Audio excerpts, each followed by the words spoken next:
به نام نامی یزدان به نام نامی یزدان تو را من برگزیدم تو را من برگزیدم از میان این همه خوبان از میان این همه خوبان.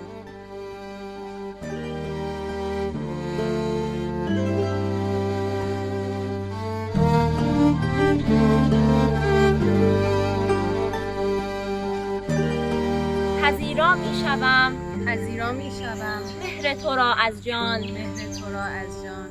همکنون باز می گویم همکنون باز میگویم میان انجمن با تو میان انجمن با تو وفادار تو خواهم ماند وفادار تو خواهم ماند در هر لحظه در هر لحظه در هر جا. در هر جا.